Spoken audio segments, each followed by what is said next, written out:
대선 사전투표가 시작된 가운데 소중한 한 표를 행사하려는 유권자들이 몰려 투표소마다 북적였습니다. 광주와 전남은 투표율 30%를 넘기는 등 첫날 기준으론 역대 가장 높았습니다. 한동훈 국민의힘 전 대표와 권영국 민주노동당 후보가 각각 사전투표를 마친 뒤 광주에서 집중 유세를 펼쳤습니다.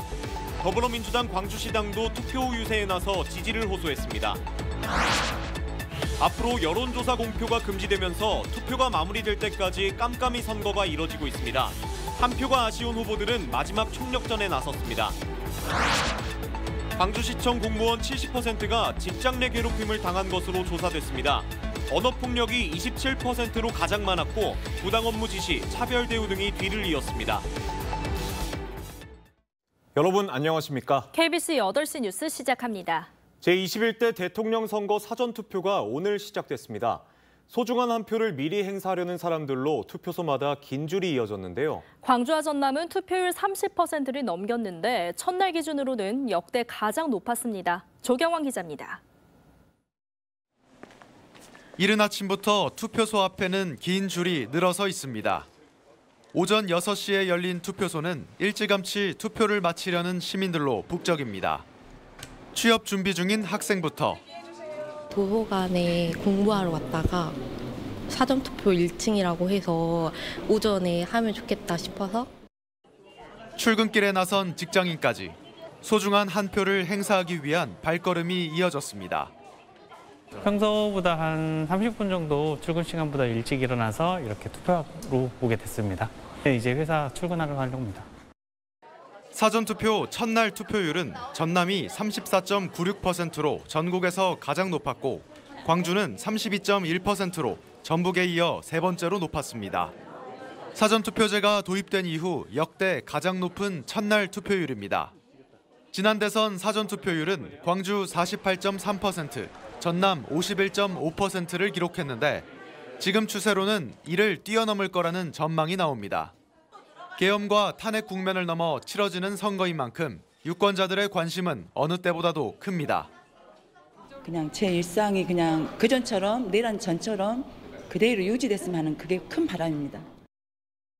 탄핵이 돼가지고 다시 대선 투표를 다시 하는 만큼 민주주의가 회복되고 정의가 바로 서는 나라가 되었으면 좋겠습니다. 사전투표 둘째 날도 오전 6시부터 저녁 6시까지 신분증을 지참하면 전국 모든 투표소에서 투표가 가능합니다. KBC 조경원입니다. 제21대 대통령 선거 사전투표 첫날 유권자가 투표용지를 훼손했습니다. 광주시 선거관리위원회는 오늘 아침 6시 20분쯤 서구 상무일동 사전투표소에서 자신의 투표용지를 찢은 유권자의 신원을 확인하고 있습니다. 이 유권자는 기표를 잘못했다며 투표용지를 다시 달라고 요구했는데 불가능하다는 답변을 듣자 이런 일을 저지른 것으로 알려졌습니다. 제21대 대통령 사전투표 첫날을 맞아 광주 전남에서도 각 정당마다 투표 독려에 나섰습니다. 한동훈 국민의힘 전 대표와 권영국 민주노동당 후보는 각각 광주와 여수에서 투표를 마친 뒤 지역 집중 유세를 펼쳤습니다. 김재현 기자의 보도입니다. 사전투표 첫날 국민의힘 한동훈 전 대표가 광주를 찾았습니다. 광주 동구의 한 사전투표소에서 투표를 한 뒤 충장로로 이동해 유세를 벌였습니다. 이번 대선에서 대한민국의 민주주의를 지키기 위해 윤석열 전 대통령과 이재명 후보 모두 퇴출돼야 한다며 지지를 호소했습니다. 불법 개헌을 한 윤석열도 탄핵 30번 넘게 한 이재명도 이번 선거에서 퇴출시키는 것이 국민의 정치입니다. 권영국 민주노동당 후보는 여수에서 사전투표와 함께 광주 전남 유세 일정을 시작했습니다. 여수 화학산업과 광양 제철산업의 어려움을 언급하며 산업 전환에 대한 의지를 밝혔습니다. 이 지역의 탄소 배출 산업을 친환경 그리고 생태 지속 가능한 산업으로 전환시키기 위한 결의를 다지기 위해서 이 지역에서 시작하게 됐습니다. 이후 광주로 이동해 비상행동 간담회가 열린 전일빌딩과 화재 피해를 입은 금호타이어 공장 등을 방문했습니다. 권 후보는 기자회견에서 내란 퇴출에 이어 혐오도 퇴출돼야 한다며 여성, 장애인 등에 대한 혐오에 기댄 이준석의 정치를 퇴장시켜야 한다고 주장했습니다. 더불어민주당 광주 선대위는 양부남 위원장 등 관계자 60여 명이 사전투표 시작 시간인 아침 6시에 단체 투표를 하며 사전투표를 독려했습니다. 사전투표와 함께 선거 분위기가 고조되면서 막판 표심을 잡기 위한 각 후보 진영의 유세전도 치열해지고 있습니다. KBC 김재현입니다. 21대 대통령 선거 사전투표가 시작되면서 앞으로 본투표 출구조사가 나오기 전까지 여론조사 공표도 막혔는데요. 3파전으로 치러지게 된 이번 대선에서 후보들은 일제히 첫날 사전투표에 나서며 마지막까지 한 표라도 더 끌어오기 위한 총력전에 들어갔습니다. 이형길 기자입니다. 더불어민주당 이재명 후보는 사전투표 첫날 대학생 등 청년들이 밀집된 서울 서대문구에서 한 표를 행사했습니다. 과반 이상 득표를 노리고 있는 이 후보는 내란 극복과 경제 회복 등을 내세우며 정권 교체에 힘을 더해달라고 강조했습니다. 우리 국민들께서 반드시 투표에 참여하셔서 이 잘못된 결과를 빚어낸 내란 세력에 대해서 엄중하게 강력하게 심판해 주시기를 바랍니다. 국민의힘 김문수 후보는 이재명 후보의 지역구가 있는 인천에서 사전투표에 나섰습니다. 김 후보는 민주당에 대한 권력 견제론을 강조하며 본투표 전까지 보수 단일화에도 최선을 다하겠다고 밝혔습니다. 저는 마지막까지도 계속 노력을 하겠습니다. 그래서 전체적으로 지금 하나로 뭉치기 위해 가지고 노력을 계속 하고 있는 중입니다. 개혁신당 이준석 후보는 자신의 지역구인 경기도 동탄에서 사전투표에 나섰습니다. 이재명 후보에 대한 검증론을 펼치며 마지막 TV토론회에서 불거진 여성 혐오 논란에 대해서도 적극적으로 진화에 나섰습니다. 권력 욕에 눈이 먼 지도자가 가족조차 책임지지 않는다면 그에게 국민을 맡길 수는 없습니다. 21대 대통령을 뽑기 위한 국민들의 선택이 이제 시작됐습니다. 지지율 변동 추이를 알 수 없는 상황에서 각 후보 진영마다 막판 총력전이 펼쳐지고 있습니다. KBC 이영길입니다. 전현직 전남지사들이 전라도 정신을 배신한 이낙연은 도민 앞에 석고대죄하라는 성명서를 냈습니다. 허경만, 박준영, 김영록 등 전현직 전남지사들은 전남도민의 전폭적인 지지로 도지사와 국무총리, 민주당 대표까지 오른 사람이 사욕에 눈이 멀어 민주주의 파괴 세력과 야합을 선언했다며 전남도민의 명예와 자존심을 짓밟은 이낙연 전 전남지사는 도민 앞에 석고대죄하라고 비판했습니다.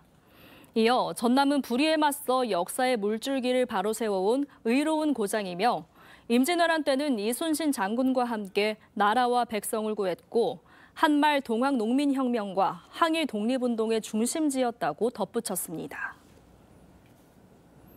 광주 북구청의 21대 대선 투표 독려 지침을 두고 직원들이 반발하는 등 논란이 일었습니다. 북구청 한 간부는 지난 26일 각 부서에 메신저를 보내 외부 유관기관과 지인들에게 투표를 독려하고 활동 실적을 보고하도록 했습니다. 이에 대해 내부 익명 게시판에 선거법 위반 우려와 함께 투표율 향상에 왜 공무원이 동원되는지 모르겠다는 등의 불만이 쏟아졌습니다. 북구청은 직원들의 불만이 있어 투표 독려 캠페인 1일 보고는 당일 취소했다고 해명했습니다. 광주시청 직원 10명 중 7명이 직장 내 괴롭힘을 경험하거나 목격한 것으로 나타났는데요. 사비를 들여 상사들을 대접하는 간부 모시는 날도 여전한 것으로 조사됐습니다. 정경환 기자입니다. 얼마 전 광주시청 익명 게시판에 팀장이 밤늦게 술 마시고 전화해서 일 좀 잘하라고 욕설을 했다는 내용의 글이 올라와 파문이 일었습니다. 또 인사철이면 특정 간부 공무원의 갑질과 부당한 업무 지시 등을 토로하는 글들이 이어지고 있습니다. 이 같은 갑질 피해는 전국 공무원 노조 광주시 지부가 지난달 22일부터 11일간 실시한 직장 내 괴롭힘 실태 조사에서 여실히 드러났습니다. 조사 결과 응답자 189명 가운데 71%가 직장 내 괴롭힘을 당했거나 목격했다고 답했습니다. 경험하거나 목격한 사례로는 언어폭력이 27.9%로 가장 많았고 부당 업무 지시가 17.4%, 차별 대우가 13.7%로 뒤를 이었습니다. 괴롭힘이 발생했을 때 조치가 이뤄졌는지를 묻는 질문에는 응답자의 절반이 조치가 없었다고 답했습니다. 조치가 이뤄졌다는 응답은 22%뿐이었습니다. 응답자들은 따돌림과 부당한 업무 지시, 야근 강요, 불공정한 근무 평정, 업무 과다 등으로 어려움을 겪고 있다고 호소했습니다.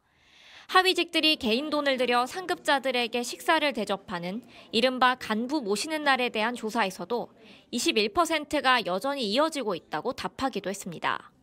자유스러운 어떤 분위기에서 이렇게 해야 되는데 또 이렇게 무엇을 한다 하면 거기를 또 안 가면 또 이상한 사람이 되다 보니까 이제 강제적이지 않는 좀 자율적인. 노조는 설문조사 횟수를 늘려 직장 내 괴롭힘 실태 파악에 적극적으로 나서는 한편 광주시와 협력해 직장 문화 개선을 위해 노력해 나가겠다고 밝혔습니다. KBC 정경원입니다. 금호타이어 광주공장 화재 피해 신고 건수가 17,000건을 넘어선 것으로 집계됐습니다. 민주당 양부남 의원실에 따르면 지난 19일부터 열흘간 접수된 금호타이어 화재 관련 피해 신고는 인적 피해 만여 건, 물적 피해 5천여 건을 포함해 총 17,969건으로 나타났습니다. 피해 접수 인원은 모두 11,437명이며 금호타이어 측은 오늘부터 다음 달 13일까지 광주공장 1층 복지동에서 2차 피해 접수 창구를 운영한다는 방침입니다. 광주공장 화재로 고용 불안이 확산되고 있는 금호타이어와 협력업체들의 고용유지 지원금이 지급될 예정입니다. 광주지방고용노동청은 고용위기에 신속히 대응하기 위해 고용상황지원단을 구성했다면서 고용을 유지할 수 있도록 7월 중 고용유지 지원금을 지급하도록 최선을 다하겠다고 밝혔습니다. 이도영 청장은 이번 화재로 금호타이어 협력업체들이 큰 어려움을 겪고 있을 것으로 예상된다면서 고용상황지원단을 통해 고용노동부에서 지원할 수 있는 모든 지원책을 적기에 제공할 수 있도록 하겠다고 말했습니다. 국내에서는 처음으로 민간 기업이 우주로켓을 고흥에서 시험 발사하는 데 성공했습니다. 민간 유인 우주발사체 스타트업 우나스텔라는 어젯밤 11시 50분 고흥 복내면 자체 발사장에서 자체 개발한 소형 발사체 우나익스프레스 1호 시험 발사에 성공했습니다. 길이 9.45m, 무게 2톤인 우나익스프레스 1호는 10km의 비행을 성공적으로 마치고 해상 안전 설정 구역으로 낙하했으며 사측은 앞으로 고도 100km 이상 도달하는 우주 발사체 개발에 주력할 계획입니다.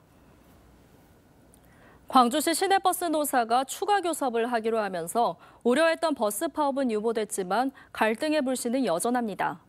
노사는 다음 달 4일 오후 4시 3차 조정회의를 열어 교섭을 이어가기로 했습니다. 노조는 기본급의 8.2% 인상을 요구하며 임금 동결을 주장하는 사측에 대해 조정안을 제시하라고 촉구했습니다. 준공영제로 운영되는 광주 시내버스는 지난해 잠정 재정 지원금이 1,380억 원에 이를 정도로 해마다 막대한 시비가 적자 보전에 지원되고 있습니다.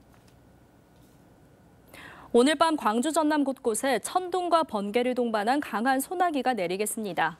예상 강수량은 5에서 20mm로 시간당 10mm 안팎의 소나기나 우박이 내리는 곳도 있겠습니다. 전남 동부 남해안에 내일 오후에 5에서 10mm의 비가 내리겠고 내일 아침 최저 기온은 12도에서 15도, 낮 최고 기온은 22도에서 27도로 당분간 내륙을 중심으로 큰 일교차를 보이겠습니다.